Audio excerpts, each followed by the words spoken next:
Hey everybody, welcome back to my channel. If this is your first time watching me, then welcome to my channel.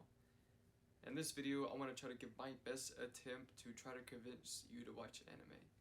If you're already open to the idea of watching anime, this video isn't really meant for you. It's more meant for the people that don't really see themselves watching anime. And I want to give my best shot of trying to change your mind and trying to convince you how great anime really is. And this is it's gonna be a little difficult for me because I find that a lot of people seem to have already formed their own idea and opinion of what anime is without even watching it. And so they associate anime as, like, when they think of anime, they think as like weird cartoons. And they think that people who watch anime, they're weird. They dress like anime characters. They say they say random Japanese words that you don't know what they mean, and it just seems weird to you, right? And so they don't people don't want to watch anime because they think anime is weird.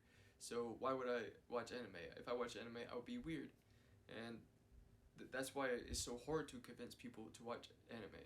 So a lot of people think that anime is just weird and that it's just something that they just don't want to be a part of, right? But what's funny about that is that for the most part, anime takes itself pretty seriously. And yeah, there's a few weird characters and a few weird moments here and there, but it's never the main focus of anime. Anime really focuses on storytelling and character development, and really expressing and trying to sell you the fictional story and fictional world. And it does a really good job of that. Like, honestly, I would say anime is probably the most engaging piece of entertainment that I've come across. Like, more than video games, more than TV shows, obviously more than books, but anime can just have you on the edge of your seat like every single episode. And you don't find that with Riverdale or Breaking Bad or Stranger Things. Like, you just don't have that. But with anime, like, every episode can just have you like what the fuck, like, just what am I watching? Like, it's just like some crazy ass shit just like that you could just portray in animation. And animation just has so much more creative freedom too, because there's so many things that you can do in animation that you just cannot do in real life. And yes, we have CGI, but there's still limitations with that. And animation can just there's like no limits, and you can just have some crazy fight scenes and just beautiful worlds and fantasy. Sword Art Online and Demon Slayer have really beautiful animations, but I wouldn't recommend them for your first time watching anime.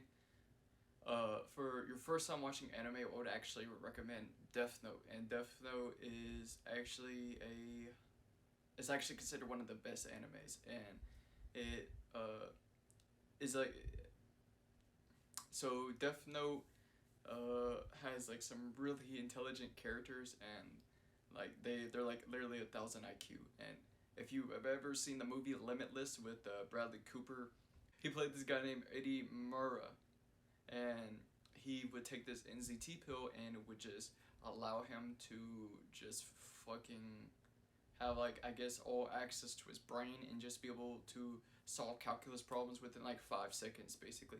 And that's how these characters act in this anime. Like, it's like insane. Like, they literally like treat everything like it's a fucking chess game, and I'm like, what the fuck? Like, how can you think ahead like that? So yeah, I really recommend watching Death Note for your first time. I won't get into any major spoilers, but basically the main character finds a notebook that has the power to kill anybody in the world as long as he has their face and name. And if he writes their name down in his notebook, this death note, they will have a heart attack and die.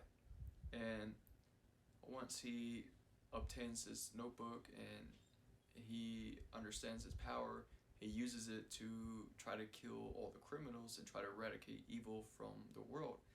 And it is very interesting how he approaches it, how the world reacts to it, and you see how the justice system, I don't know what they called it in the anime, like I guess it was the FBI, but so yeah, he starts getting investigated, and he's got to learn how to overcome this obstacle and continue his mission. They were instantly on his shit, and it was kind of like a they were like chasing him down and they were chasing him down all the way to the end of the show. Anyways, I hope I changed somebody's mind of anime and I convinced somebody to watch it.